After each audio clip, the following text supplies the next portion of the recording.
Il faut que tu prophétises encore sur un grand nombre de peuples et de nations et de langues et de rois.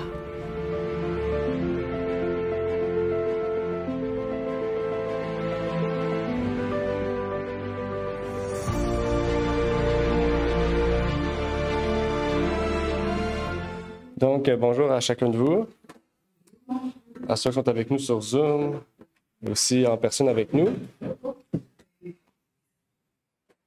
Donc, aujourd'hui, nous allons faire la révision de l'école du sabbat, qui portait le titre « L'esprit comme un sceau de la justice ». Donc, j'espère que vous l'avez fait, puisque c'était un sujet très important, très intéressant aussi, qu'on a pu étudier cette semaine. Donc, on va parler bien sûr du sceau de Dieu et de l'Esprit de Dieu aussi, comment l'Esprit va nous sceller du sceau du Dieu vivant. Avant de débuter, bien sûr, nous allons donc commencer par la prière pour que nous puissions donc entamer cette révision. Notre Père est aux cieux, j'aimerais te remercier pour ce moment que tu nous permets d'avoir, de pouvoir partager ce sujet, Seigneur, et de pouvoir permettre aussi que ta parole puisse revenir à nous, Seigneur, et que nous puissions comprendre ce que tu veux nous révéler au travers de cette leçon. Peut-être les questions que nous avions à ce sujet, les commentaires, peut-être les réponses aussi que tu veux nous permettre de comprendre, et donc que tu puisses intervenir dans notre vie, Seigneur, pour que ton esprit puisse travailler en nous. C'est ma prière donc pour ces choses, au nom de ton Fils Jésus-Christ. Amen.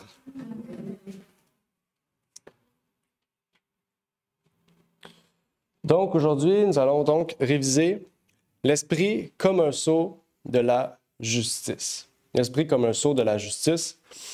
Donc, on approche de la fin de ce trimestre. Donc, le trimestre prochain, nous allons étudier l'épître, mais les deux épîtres de Thessaloniciens. Donc, pour le prochain trimestre, l'épître de Thessaloniciens de Paul. Donc, c'est ce que l'Église avait décidé au début de l'année, d'étudier l'épître aux Thessaloniciens pour le mois de juillet à septembre. Donc, on va complètement changer de sujet avec les deux premiers trimestres de l'année.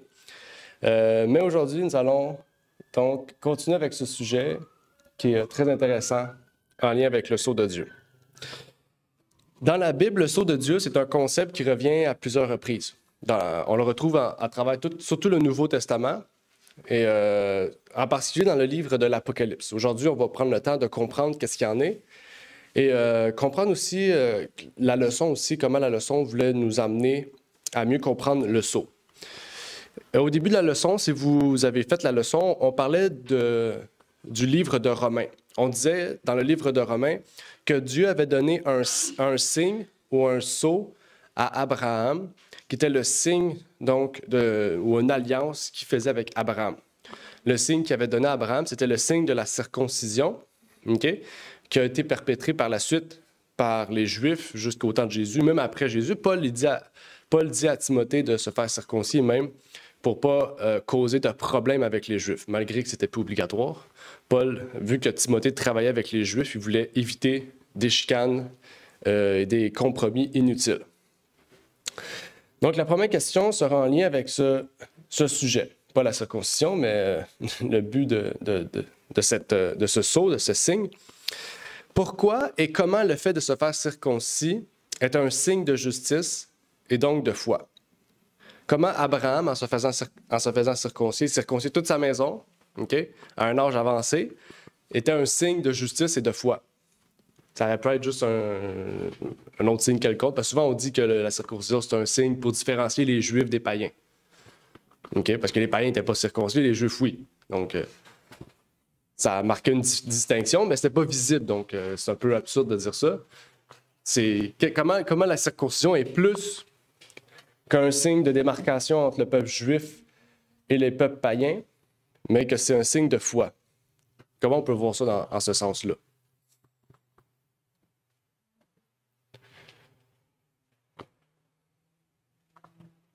Pour ceux qui connaissent la circoncision, ça devrait être simple. Bon, surtout qu'on a étudié Hébreu. Hébreu 11 parle de la circoncision pendant 25 versets. Là. On l'a étudié l'année passée au complet.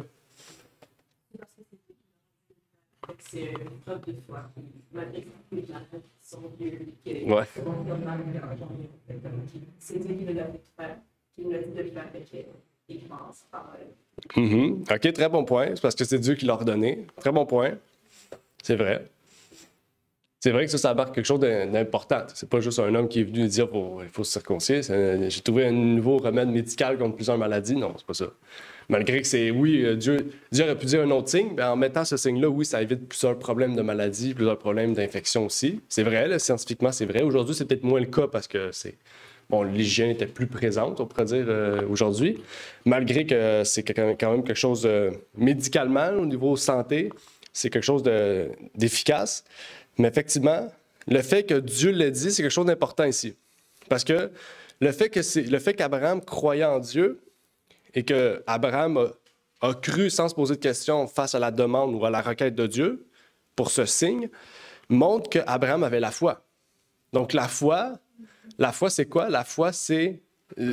qu'est-ce qui s'ensuit de la foi? C'est l'obéissance. OK? Mais là, en fait, c'est là qu'il y a un problème. L'obéissance. Tu sais, Dieu ne nous parle plus aujourd'hui directement. Peut-être que vous faites des rêves et Dieu vous parle, tu sais, ou des visions, ça se peut. OK? Mais c'est plus rare qu'à l'époque. Pourquoi? Parce qu'aujourd'hui, on a la Bible. Donc, Dieu nous parle. Quand on lit la Bible, Dieu nous parle, en fait. Donc, on va lire la Bible, on va lire un verset, puis là, on va sentir que ça va nous toucher spécialement. Tu sais, pourquoi il nous touche spécialement, ce verset-là? Peut-être parce qu'on est... Ouais, c'est la parole de Dieu. Peut-être parce qu'aussi, on ne respecte pas ce qu'on vient de lire, ou qu'on ne connaissait pas ce qu'on vient de lire. Puis là, en lisant, l'Esprit nous dit, « Regarde, voilà, mais maintenant, obéis. » C'est ça la foi. OK? Puis c'est quelque chose d'important, en fait. Donc, en fait, il faut savoir aussi qu'Abraham, il ne vivait pas aussi à l'époque de l'Ancienne Alliance. Souvent, on pense ça, on dit ça, c'est dans l'Ancien Testament, c'est l'Ancienne Alliance. En fait, s'il aurait pu le faire, il y aurait eu 3 testaments, divisés en 2. Il y aurait eu il y aurait eu le livre de Genèse qui aurait été Nouvelle Alliance, après ça, Exode, Ancienne Alliance, puis après ça, Matthieu, Nouvelle Alliance. Parce qu'Abraham ne vivait pas dans l'Ancienne Alliance. Quand on lit Abraham, quand on lit quand on lit Hébreu, puis on lit Romain, on comprend qu'Abraham était sous la foi. Là. Il avait la foi. C'est parce qu'il avait la foi qu'il s'est fait circoncier, puis toute sa maison. OK? C'est pas parce que Dieu a fait une alliance avec les Juifs, qu'il a écrit quelque chose, puis qu'il devait s'y obéir, là. Puis qu'il croyait en Dieu, oui, qu'il croyait que Dieu avait donné quelque chose de bon à Moïse. Moïse l'a écrit, puis là, ils l'ont cru. Non. Abraham, vraiment, Dieu il a dit, il obéit. Dieu a dit, va tuer, va sacrifier ton fils. OK, je vais. Il ne pose pas de questions. C'est Dieu. Ça, c'est la foi. Donc, Abraham vivait sous la nouvelle alliance. OK? Et le signe de circoncision qu'a fait Abraham dans l'Épître aux Romains, c'est un symbole de notre cœur. Dieu veut circoncire notre cœur. OK? C'est-à-dire que Dieu veut enlever tout ce qui est mauvais, en fait, dans notre cœur. OK? C'est ça qu'il veut faire. Et c'est un signe de foi grand, en fait, qu'Abraham a fait. C'est pas un signe quelconque, juste pour le plaisir. Jacques nous en parle aussi, il nous dit « Mais, ô homme vain, veux-tu savoir que la foi sans les œuvres est morte? Et Abraham, notre père, ne fut-il pas justifié par les œuvres lorsqu'il offrit son fils Isaac sur l'autel? Ne vois-tu pas que la foi agissait avec ses œuvres et que par les œuvres, la foi fut rendue parfaite? Et ainsi, ce que dit l'Écriture s'accomplit. Abraham crut à Dieu, et cela lui fut imputé à justice, et il fut appelé l'ami de Dieu. » Pourquoi Abraham a été appelé l'ami de Dieu? Parce qu'il était obéissant à Dieu. C'est pas parce qu'il avait la foi. OK? Dans le sens, oui, c'est parce qu'il avait la foi qu'il était appelé l'ami de Dieu. Parce qu'il avait la foi, il était devenu obéissant. Et parce qu'il était devenu obéissant, ses œuvres étaient devenues parfaites. OK? Ça, c'est important aussi, hein? En tant que chrétien, de comprendre ce principe-là. Puis Jacques, je trouve qu'il nous le dit très bien. Donc, Dieu nous invite à la même chose. Quand on lit la parole de Dieu, c'est de la même manière qu'Abraham parlait à Dieu. Quand on lit la parole de Dieu et qu'on obéit à la parole de Dieu, c'est comme si Dieu nous parlait. OK? Mais Dieu n'a pas besoin de répéter ce qu'il a dit à Abraham, puisqu'il c'est écrit. OK? Donc souvent, on dit Dieu nous parle moins aujourd'hui comme Abraham parce qu'on est moins bon qu'Abraham. Non, pas nécessairement. C'est parce qu'à l'époque, il n'y avait pas de livre écrit. Il n'y avait rien, il n'y avait pas de papier, rien. Nous, on a la parole de Dieu. Tout ce qu'eux avaient oralement, nous, on l'a écrit. Puis inspiré de Dieu, Moïse n'aurait pas pu écrire Genèse, là. Pensez-vous vraiment, Moïse ne vivait pas autant que Genèse, là. Il n'a pas fait des fouilles archéologiques pour dire il y a eu le déluge, carbone 14, ça fait 2000 ans à peu près. Non. Moïse a tout eu par inspiration. Il a écrit Genèse, Exode, Deutéronome, Nombre, Lévitique. 5 livres. Donc, même il y en a qui disent qu'il aurait écrit Job, parce qu'il y en a qui croient que c'est pas une histoire vraie, c'est comme pas un roman, mais ouais, c'est genre un faux personnage qui révèle une histoire qui pourrait être vraie. Bon. Parce qu'on sait pas qui l'a écrit, réellement, c'est pas écrit, tu sais. Mais on comprend qu'il y a quelque chose d'important ici en lien avec l'inspiration. Et c'est ce qu'on lisait aussi dans Romains. On disait que la circoncision était celle du cœur. On dit, mais celui-là est juif qu'il est au-dedans. Donc, on est tous juifs. Pas extérieurement. On n'a pas des boudins, puis... non, intérieurement, on est juif. Pourquoi? Parce qu'on est rattaché à Abraham. OK? Ça dit, et la circoncision est celle du cœur. Ça dit, selon l'esprit. OK? Donc, ça dit selon l'esprit, un minuscule. Fait que c'est pas l'esprit de Dieu, c'est selon notre esprit. Selon la conviction qu'on a, selon la foi que nous avons, notre cœur est transformé.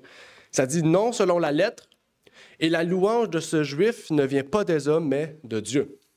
Donc, c'est ça qui est intéressant. Ici, on peut faire un parallèle avec les Juifs. Les Juifs, qu'est-ce qu'ils faisaient? Ils se circonciaient selon la lettre, comme le texte le dit. Ils étaient circoncis selon la lettre. Ça veut dire selon la loi qu'ils avaient, ils étaient circoncis. Ils ne le faisaient pas, ils étaient mis de côté, rejetés. Okay? Selon la lettre, ils se faisaient circoncier et ça dit la louange de ce Juif ne vient pas des hommes. Ça veut dire qu'à l'époque, les Juifs, plus qu'ils obéissaient à la loi qu'ils avaient reçue dans ce testament, plus qu'ils étaient loués. Mais maintenant, Dieu ne fait plus ça. Plus qu'on est circoncis du cœur, plus qu'on est obéissant à Dieu, plus que la louange revient à Dieu. On voit la distinction. Hein? Au lieu d'obéir à la loi puis de dire c'est moi qui ai réussi à obéir à Dieu, bien, quand on obéit à Dieu, on rend gloire à Dieu, puisque c'est par lui qu'on est transformé. Mais les Juifs, c'était pas pour ça. Les Juifs obéissaient à la loi, c'était obligatoire, puis ils le faisaient pour plaire à leurs parents, puis être droit aux yeux de Dieu, puis dire moi, je suis fier de moi, je suis meilleur. Puis Jésus nous donne plein de témoignages où les Juifs priaient à genoux, couchés par terre, le sable dans la bouche, puis ils criaient pour montrer comment ils étaient droits. Tandis que Jésus a dit va te cacher dans ton garde-robe, va prier. Jésus nous dit va prier en secret. Tu n'as pas à prier en public comme qu'ils font. Donc, on voit la distinction. Hein? On voit qu'est-ce que Dieu veut faire. Il veut pas qu'on prenne la gloire, il veut qu'on rende la gloire à Dieu. Donc, la circoncision est celle de l'esprit. Et c'est là que ça nous amène vers le sujet du jour, le scellement. Parce que, on a vu, hein, l'esprit de Dieu, c'est ce qui nous scelle de la justice. Donc, le scellement commence par notre esprit, par notre volonté, notre désir. OK? Et ça, c'est important parce que si vous avez remarqué dans l'Apocalypse, pour ceux qui ont peut-être pas fait le parallèle dans la leçon, puisqu'on ne parlait pas d'Apocalypse, mais dans Apocalypse 7, on dit que le sceau de Dieu est sur le front. Et la marque de la bête est sur la main et sur le front. OK? Donc, qu'est-ce que ça veut dire, ça? C'est que quand on dit sur le front, derrière le front, c'est le lobe frontal. Le lobe frontal, c'est la partie du cerveau du jugement. Ça veut dire que, mettons, je sais pas, tu veux acheter ça, bien, tu as la volonté de l'acheter. Tu n'es pas forcé de l'acheter. C'est toi qui as décidé de l'acheter. C'est ça le lobe frontal. C'est que tu as fait le jugement de l'acheter parce que pour toi, tu semblais que c'était nécessaire.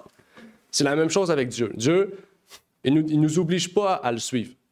C'est la volonté, par la foi, de lui obéir. Et là, il nous scelle. Mais la marque de la bête, c'est différent.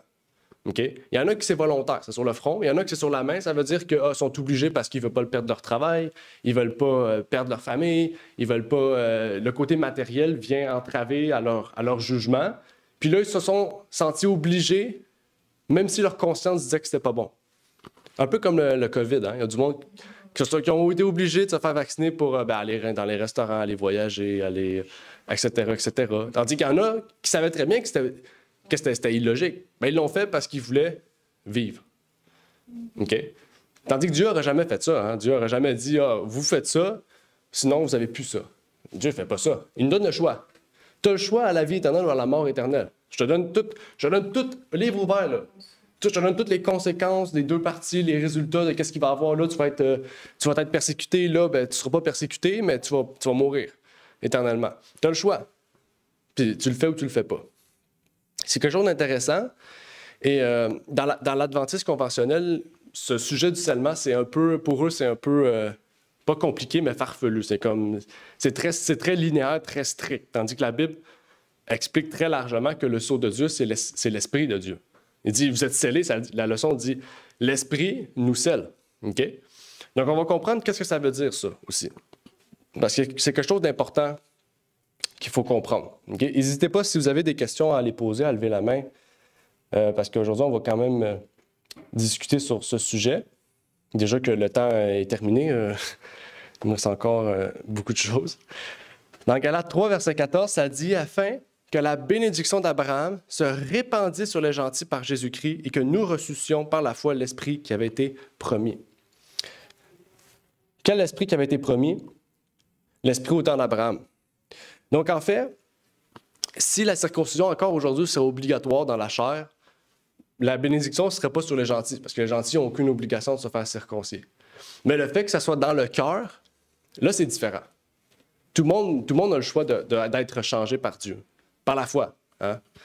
Tandis qu'à l'époque, c'était pas de même. Les gens qui voulaient se faire circoncire devenaient juifs. OK? Donc, c'est quelque chose, là. Vous comprenez? C'est comme si vous êtes obligé de vous soumettre à une culture pour devenir représentant de la culture. OK? C'est un peu ça que beaucoup de personnes ont fait. Les premiers colons, c'est un peu ça qu'ils ont fait. Mais c'était des catholiques aussi. C'est facile à comprendre. Mais en lien avec le sceau de Dieu, on nous dit ici... Puis je vis un autre ange qui montrait du côté de l'Orient, tenant le sceau du Dieu vivant, et il cria à grande voix aux 4 anges qui avaient reçu le pouvoir de nuire à la terre et à la mer, en disant « Ne nuisez point à la terre, ni à la mer, ni aux arbres, jusqu'à ce que nous ayons marqué d'un sceau le front, ça dit bien le front, des serviteurs de notre Dieu. » Donc la suite, peut-être vous connaissez, ça dit 12 000 de la tribu de Manassé. C'est ce qu'on étudie, là, seulement les 144 000. On étudie chaque caractère de chaque tribu. Okay? Mais là, juste un peu avant la suite de ces tribus, on cite ces personnes, en fait. On cite, mais en fait, cette mise en contexte dans Apocalypse 7, 2 et 3. Est-ce que vous savez ce que ça signifie un sceau? Vous savez ce que le sceau en tant que tel, c'est quoi? C'est quoi un sceau? OK. OK, bien, il y a Hélène aussi, je pense qu'il voulait parler. Non? Un sceau, qu'est-ce que c'est un sceau? Une marque qu'on met sur la personne. Oui. Sur une lettre aussi, si vous avez remarqué, peut-être les vieilles lettres, là, il y a quelque chose de rouge qu'on met. Puis là, on étampe dedans, puis ça apparaît le logo du pays ou quelconque. OK? Donc, ça c'est un sceau. OK? Mais ça, c'est le sceau selon la définition conventionnelle qu'on a aujourd'hui. Okay? C'est quelque chose, c'est le résultat de quelque chose qu'on met. Soit sur une feuille, soit sur une lettre, soit sur un étampe, des sceaux, peu importe. Là. Ça, c'est la définition qu'on a. Mais dans le dictionnaire Webster, qui, pour ceux qui ne connaissent pas, c'est comme le dictionnaire Larousse, mais dans le temps des États-Unis à l'époque. Puis c'est un dictionnaire que tout le monde avait. Tout le monde avait ça chez eux dans les écoles. Puis c'est un dictionnaire biblique. Tu avais la définition, je ne sais pas, de girafe, puis en dessous, il y avait des versets bibliques qui faisaient référence aux girafes. C'est pour vous dire à quel point les gens étaient chrétiens. Il y avait un dictionnaire avec des définitions bibliques de mots, ce qu'on n'a plus aujourd'hui. Puis regardez ce qu'eux, ils disent, parce que lui, M. Webster dit, Noah Webster dit du sceau. Il dit « pièce de métal ou autre substance dure, généralement ronde ou ovale, sur laquelle est gravée une image ou un dispositif et parfois une légende ou une inscription », ce qu'on a dit. Elle est utilisée par les particuliers, les personnes morales et les États pour faire des empreintes sur la cire des instruments d'écriture comme preuve de leur authenticité. Donc, on comprend. Un sceau, c'est une preuve d'authenticité. C'est une preuve que ce papier vient officiellement du gouvernement, d'un État. C'est pas le voisin qui s'est dit « bon, je vais prendre ça de même ». OK? C'est important. La cire fixée à un instrument sur laquelle est apposé ou estampé un sceau. La cire est généralement utilisée pour sceller les instruments, mais d'autres substances peuvent être utilisées. On va continuer. Après ça, ça dit la cire ou la gaufrette qui rend solide une lettre ou un autre papier. Tout acte de confirmation, ce qui confirme, ratifie ou rend stable, assurance, après ça un verset. Ce qui ferme, enferme ou sécurise efficacement, ce qui rend solide. Ce qui rend solide. Apocalypse 20, verset 3.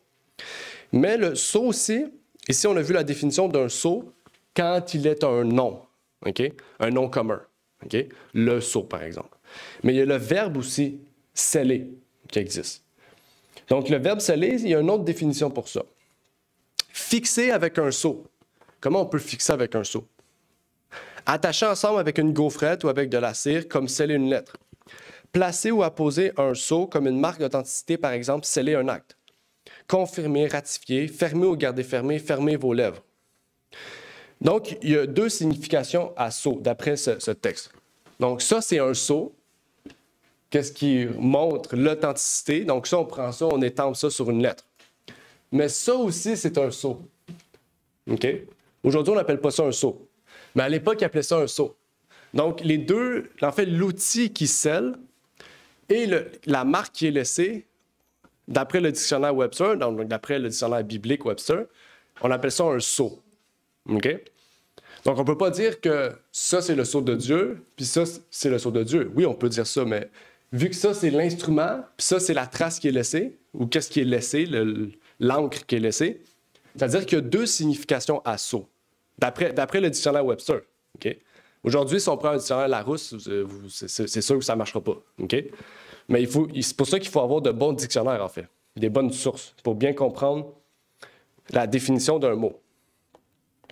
Donc, d'après vous, ma question, qu'est-ce qui pourrait représenter alors l'objet du scellement et la marque qui est laissée? Donc, qu'est-ce qui pourrait être l'objet du scellement et la marque qui est laissée? Donc, qu'est-ce que ça pourrait représenter l'objet et qu'est-ce qui pourrait représenter la marque qui est laissée? Il y a deux significations. Puis dans la Bible, on a deux versets qui prouvent leur signification. Bien, plus que deux, là, mais pour vous dire qu'on a des témoins, 2 ou 3 témoins. L'objet, ça serait. Je ne l'ai pas, mais. L'objet, ça? L'objet. Non, oui, vraiment, c'est l'objet, ça, c'est la marque. Ah. Qu'est-ce qui serait la marque laissée? La marque, cela veut dire, ce document appartient, la marque, ça appartient à quelques personnes, c'est quelques personnes qui l'ont envoyé. Mm-hmm. Ce document, Je pourrais m'essayer. Tu veux t'essayer? Oui, que ce serait la marque, ça serait l'image de Dieu reflétée en nous. OK.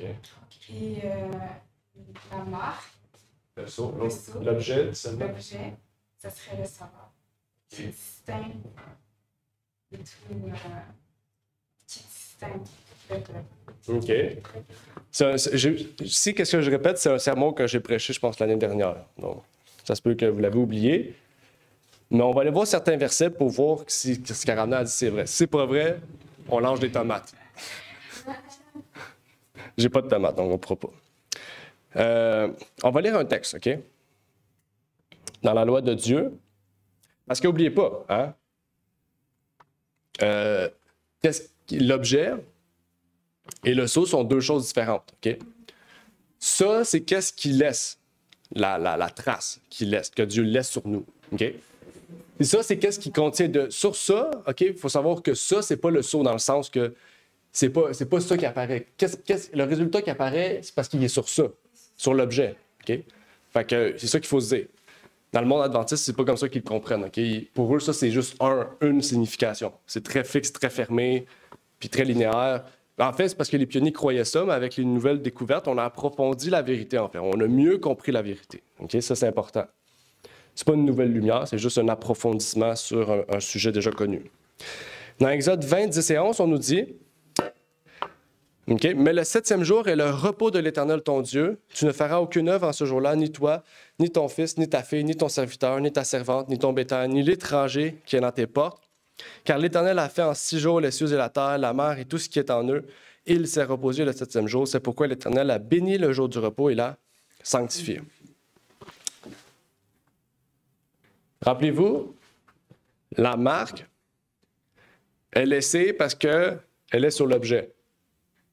OK, je réserve un bâton. Puis, qu'est-ce qui est écrit sur ça? C'est qu'est-ce qui authentifie la marque laissée. Right. OK? Donc, qu'est-ce qu'il doit avoir là-dessus pour prouver que c'est un vrai? OK? C'est comme un billet de vin. Pour un vrai billet de vin, on sait qu'il faut qu'il y ait un reflet, qu'on voie de chaque bord la même chose. Tu sais, il y a beaucoup de choses qui authentifient un vrai billet de vin. La même chose ici. OK? Pour authentifier un vrai sceau de l'autorité de Dieu, parce que c'est ça, le sceau de Dieu, c'est l'autorité de Dieu, il faut 3 choses. La juridiction, OK? C'est-à-dire où est-ce que tu exerces ton pouvoir, United States, États-Unis. Il faut son nom, OK? Ou le titre. Donc là, c'est pas écrit, mais absolument, ce serait président des États-Unis. Ah, ben, président, OK, bon. Puis son titre, OK? Président. Bon, son nom, il n'est pas là. C'est pas un vrai sceau. Ben, bon, j'ai pas pris à bonne chose, mais il y a le président, son titre, sa juridiction, puis il est censé avoir son nom en dessous. Joe Biden, Donald Trump, JFK, peu importe là, qui. OK? Puis dans Exode 20, c'est le seul commandement où il y a ces 3 choses. Je les ai soulignées. L'Éternel, son titre, son nom, a fait créateur, son titre, les cieux et la terre, sa juridiction. C'est lui qui sa juridiction, c'est l'univers, dans le fond. Les cieux, ça dit les cieux. Donc, il y a 3 cieux, donc tout l'univers. OK? Donc, qu'est-ce qui fait en sorte qu'un sceau est vrai? 3 choses. Un nom, une juridiction, un titre. Les 3 sont là. Vous avez fouillé dans toute la Bible, on ne trouve pas ça. OK? Donc, l'objet du sceau, c'est le sabbat. OK? Mais, encore une fois, si vous retournez dans la leçon, qu'est-ce qui a fait en sorte qu'Abraham a reçu le sceau de l'Esprit? C'est parce qu'il avait la foi. Et parce qu'il avait la foi, il a obéi. OK? Comme Jésus, en fait. Parce que Jésus avait la foi en son Père, il a obéi au commandement de Dieu. Et le sabbat, il a précisé comme étant important. Il a dit « Je suis le maître du sabbat ». Il n'a pas dit « Je suis le maître du Dieu ». Il n'a pas dit ça dans tous les autres commandements. Juste le 4e commandement, il a dit « Je suis le maître du sabbat », pour montrer vraiment qu'il y a quelque chose d'important dans le sabbat. Même les Juifs observaient mal le sabbat, pour vous dire. Pour aller plus loin, il dit « Je regardais ensuite et voici, l'agneau se tenait sur la montagne de Sion et avec lui 144 000 personnes. » Donc, on retourne à Apocalypse 7. Là, il relie Apocalypse 7. Après, il dit qu'il y avait le nom de son Père écrit sur leur front. Oh, là, on change, là. C'est plus le sceau de Dieu, c'est le nom du Père. Oh. Vous savez, dans la Bible, ce que signifie... Bon, je n'ai pas souligné, mais ce que signifie un nom. Dans la Bible, chaque nom signifie quelque chose. OK? Comment Pierre s'appelait avant? André. Pourquoi Jésus a changé le nom de Pierre? Parce qu'il ne l'aimait pas? C'est laid, André, on met Pierre. Non, c'est parce que André n'avait pas le même caractère que Pierre. Parce qu'il a changé de caractère, il a changé de nom. Jacob, pourquoi Jacob a changé de nom? Pour s'appeler Israël. Parce que Jacob a changé de caractère. Parce que tu as combattu l'ange de l'Éternel, tu vas t'appeler Israël. OK? Pourquoi Abraham? Pourquoi Sarah ont changé de nom? Pourquoi Saul a changé de nom? Il y a plein de personnages dans la Bible qui ont changé de nom. Même il y a des personnes qui n'ont pas changé de nom parce que leur caractère est resté le même ou parce que leur nom signifiait réellement leur intérêt. OK? Donc, pourquoi? Parce que justement, le nom signifie, et le nom représente, désolé, le caractère de l'individu. OK? Donc, ceux qui ont le nom de Dieu sur leur front, c'est parce qu'ils ont le caractère de Dieu. Ils ont volontairement décidé d'avoir le caractère de Dieu en eux. Et c'est quoi le moyen d'avoir le caractère de Dieu en nous? Par l'Esprit. Donc, c'est pour ça que j'ai fait le lien. L'Esprit, parce qu'il y en a beaucoup ils ont écouté William J.K. qui dit « Le sabbat n'est pas le sceau de Dieu, c'est l'Esprit ». Les deux, en fait, c'est ensemble. OK? Le sabbat ne va pas vous transformer en une meilleure personne. Parce que vous avez la foi, vous obéissez au sabbat. Et parce que vous faites ça, Dieu, par son Esprit, va vous transformer. Et il va vous mettre son nom sur votre front. Okay? Ceux qui ont la marque de la bête, ils vont avoir le caractère de Satan en eux. Okay? C'est pour ça qu'ils vont vouloir nous haïr à un tel point qu'ils vont vouloir nous tuer. Okay? Nous persécuter. Okay? Un chrétien ne va pas persécuter un autre chrétien, à moins que tu aies le caractère de Satan sur ton front. Okay? Donc, ici, ce qui est important à comprendre, ce qu'Éphésiens nous dit aussi, c'est « En lui, vous êtes aussi, après avoir entendu la parole de la vérité, l'évangile de votre salut, et avoir cru en lui, vous avez été scellés du Saint-Esprit qui avait été promis. » Quand qui avait été promis? Dans Abraham, ce qu'on a lu dans Romains. Hein? Quand Abraham a reçu l'Esprit, il a eu la foi, il s'est fait circoncier. Après la circoncision, il allait recevoir la bénédiction promise qui est l'Esprit. C'est pas avant, c'est après. Tu ne peux pas recevoir quelque chose si tu n'as pas une preuve de la foi. Jacques, il dit, la foi sans les œuvres est morte. Peux-tu recevoir l'Esprit si ta foi est morte? Non. Il faut que ta foi soit vivante. Après ça, il dit, à la louange de sa gloire. Le verset ici, il ressemble beaucoup à ce qu'on a lu dans Romains. À la louange de sa gloire. Vous allez recevoir l'Esprit pour glorifier Dieu, pas vous. Bon, on pourrait continuer, je ne vais pas toutes les lire, mais ça dit qu'il nous a aussi marqués de son sceau et nous a donné dans nos cœurs les arts de son esprit. Il y a plusieurs choses qu'il dit. OK? Donc, je vais lire un dernier passage parce que là, le temps avance. Dans les premiers écrits, ça dit « J'ai vu que bien des personnes ne se rendent pas compte de ce qu'elles doivent être afin de pouvoir subsister devant le Seigneur sans souverain sacrificateur dans le sanctuaire pendant le temps de trouble. » Bon, ça, il faudrait lire Apocalypse 15, Apocalypse 16 pour comprendre. Ceux qui reçoivent le sceau du Dieu vivant et qui seront protégés pendant ce temps de détresse doivent refléter pleinement l'image de Jésus. Pourquoi? Parce qu'ils ont le nom de Dieu sur leur front. OK? Donc, ils sont arrivés à la sanctification totale. On a lu la semaine passée que ceux qui croient à l'Esprit mais qui ne croient pas à la perfection, mais ils ne croient pas à l'Esprit. On avait lu ça. Parce que la Bible était claire sur le sujet. Olivier, je suis un Oui. peu confus. Est-ce que Oui. c'est le sabbat ou bien Les deux. le sceau dans les Nouveaux Testaments? Les deux. L'objet du sceau, Dieu, dans le fond, veut nous sceller. Il va nous sceller avec un sceau. Puis la marque qui est laissée, c'est le sceau aussi. L'objet du scellement et la marque laissée, c'est le sceau. Mais l'objet du scellement et la marque laissée ne peuvent pas être la même chose. Donc, l'objet du scellement, c'est le sabbat, mais la marque qui est laissée sur le front, c'est l'Esprit de Dieu, le caractère de Dieu. Donc, en fait, Dieu veut nous sceller. Donc, ceux qui ont la foi obéissent au commandement de Dieu, et parce qu'ils obéissent au commandement de Dieu, ils sont scellés du caractère de Dieu, qui est le nom de Dieu sur leur front. Dans le fond, c'est ça. C'est l'association des deux, en fait, qui marque l'œuvre du scellement. Pas juste un des deux. OK? Parce que c'est pas vrai que tous ceux qui observent le sabbat vont recevoir le nom de Dieu. Vous êtes d'accord? Là? C'est logique. Hein? C'est comme si dire que tous ceux qui observent le dimanche ne vont pas être sauvés. Il y en a qui vont être sauvés. OK? Parce qu'ils vont accepter la vérité, parce qu'ils vont voir qu'il y a des gens sincères dans toutes les églises, en fait. Hein? Il y a plein de témoignages. Le père Chénicky, Charles Chénicky, qui est devenu protestant, qui a réformé, qui a amené des gens à la vérité. On ne peut pas dire qu'il ne sera pas sauvé. Je ne sais pas s'il va être sauvé, je ne suis pas en autorité pour vous le dire. Mais j'espère que quand je vais être au ciel, je vais le voir. Je vais dire, un Québécois. Un autre Québécois. Non, ben, j'espère qu'il va pouvoir avoir la vie éternelle. Et plusieurs autres aussi qui, à leur époque, ont su être des réformateurs et défendre la vérité. Bon, je ne vais pas tout lire, comme j'ai dit. Je vais terminer avec un dernier verset, un passage. « Lorsque le décret sera publié et que le cachet sera posé, leur caractère restera pur et sans tache pour l'éternité. Le moment est venu de se préparer. » Donc, ça dit leur caractère restera pur et sans tache pour l'éternité parce que le Saint-Esprit va être en nous. Puis c'est lui qui va nous... c'est volontairement, on va accepter ça. C'est lui qui va nous garder dans la pureté. OK? Donc, en ce moment, on doit se préparer, en fait. C'est ça que la leçon veut nous dire, c'est que comme Abraham, par la foi, a su être obéissant selon la lumière qu'il recevait. OK? Donc, Abraham n'a pas reçu l'ordre d'exécuter Isaac en même temps qu'il a reçu le moment de circoncision. Non, il l'a reçu plus tard. Selon les nouvelles directives de Dieu, Abraham y suivait. C'est ça la sanctification. Même chose pour nous, OK? Parce que ça aussi, c'est une problématique. Quand on devient chrétien, on lit la parole, bien, pas parce qu'on a lu la parole 6 mois de temps qu'on est bien ferme dedans, parce que souvent, c'est ça, quand on débute notre foi, on lit la Bible, on lit, on en mange.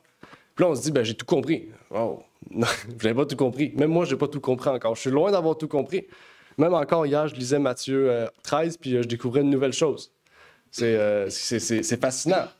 Et c'est ce que Dieu veut, en fait. À force de lire et d'étudier, on découvre de nouvelles choses. Et comme Abraham, puisqu'on a la foi, on s'y soumet, on y obéit.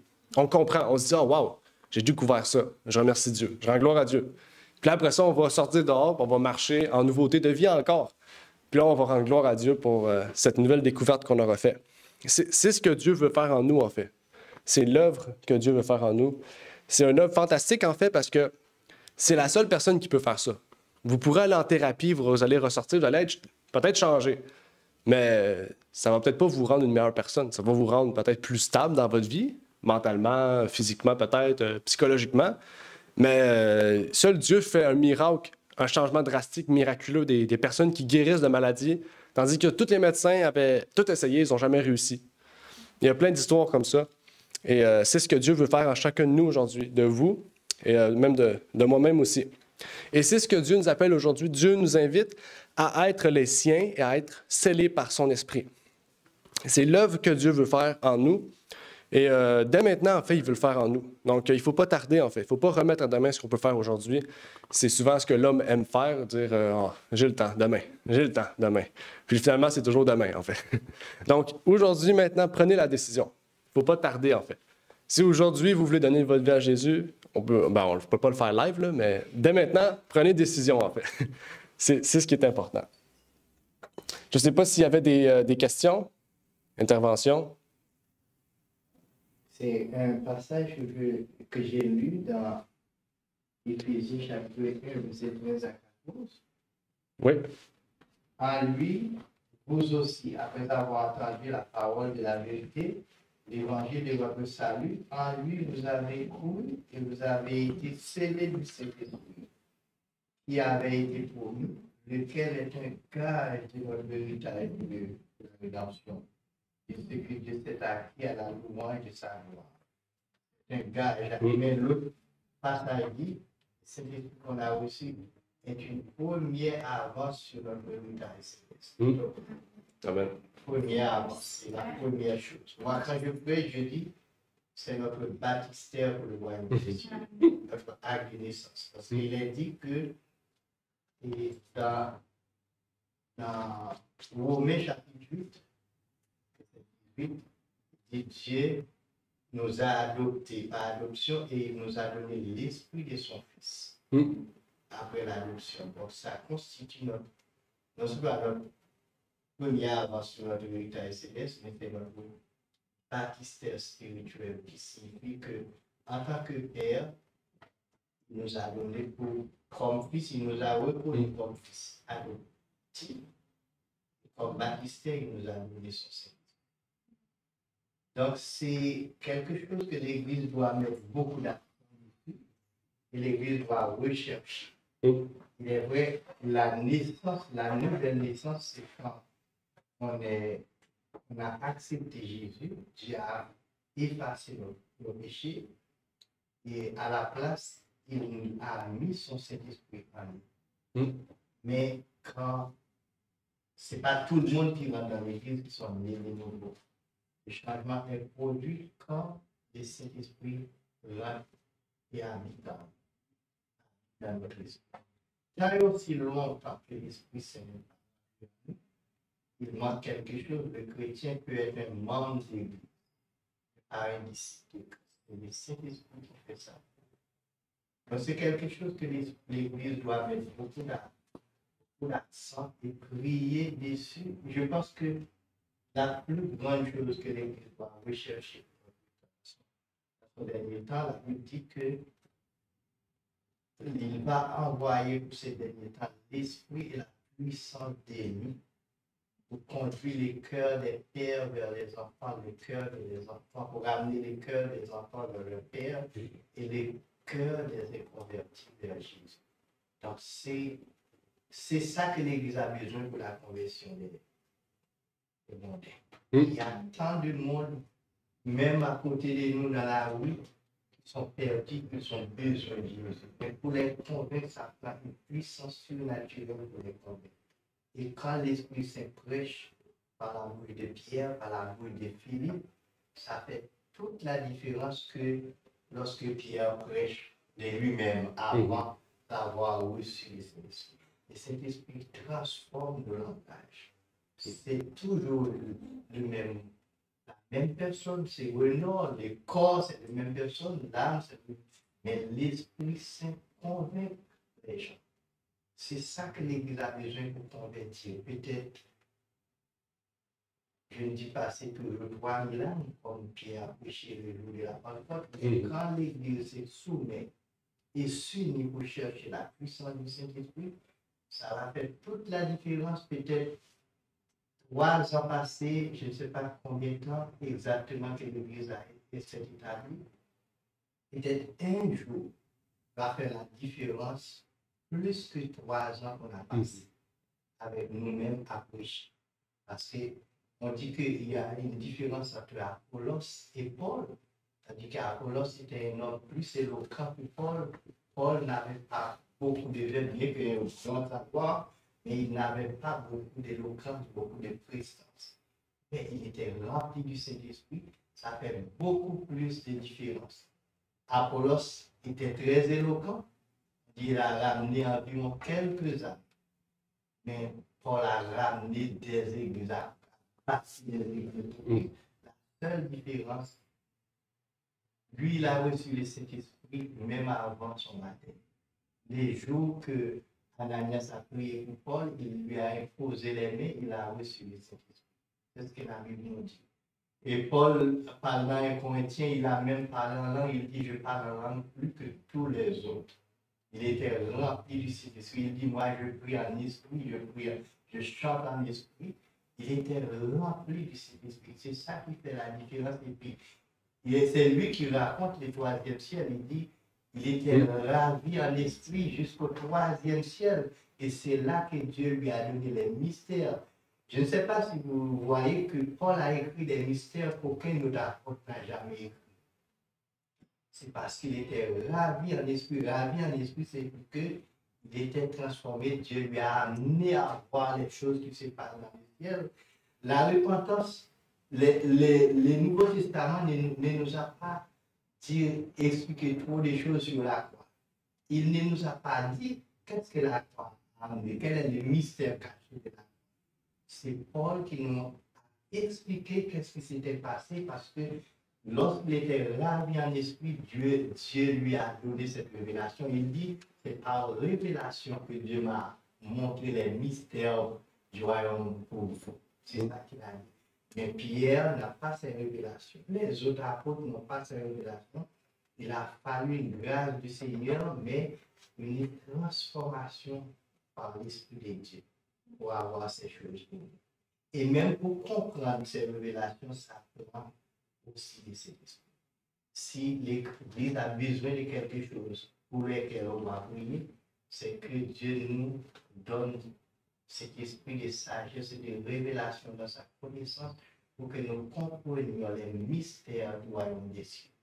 Et quand, sous l'inspiration de cet esprit, nous prêchons la parole est vivante et efficace pour faire toutes sortes de choses, pour convertir les âmes et à nous les amener dans le royaume des cieux.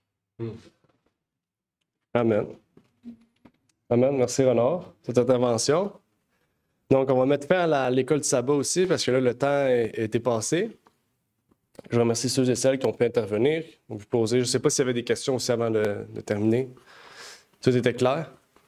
Désolé, avec le temps, c'était un peu rapide, là. On a commencé un peu en retard, donc il fallait rattraper un peu le temps perdu. Sinon, nous allons terminer par une courte prière avant de laisser place au chant. Notre Père qui est aux cieux, j'aimerais te remercier de l'opportunité que tu nous permets d'être réunis ici, Seigneur.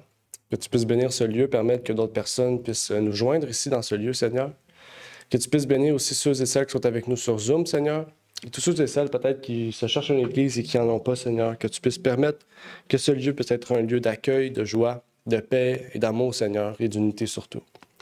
Que tu puisses nous remplir de ton Esprit Saint, Seigneur. Nous sceller de ton Esprit, Seigneur. Nous permettre que ta vérité puisse toucher notre cœur et que nous puissions être obéissants par la foi, Seigneur, que nous avons en toi.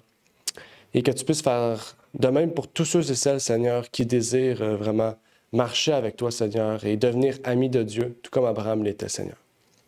C'est ma prière donc pour ces choses, au nom de ton Fils Jésus-Christ. Amen. Merci d'avoir écouté cette vidéo. Si vous désirez rejoindre l'œuvre au Québec, veuillez nous contacter par email à asjh1889 de Terrebonne @gmail.com. et via Facebook à commercial ASGH 1889 de Terrebonne. Merci à vous et que Dieu vous bénisse.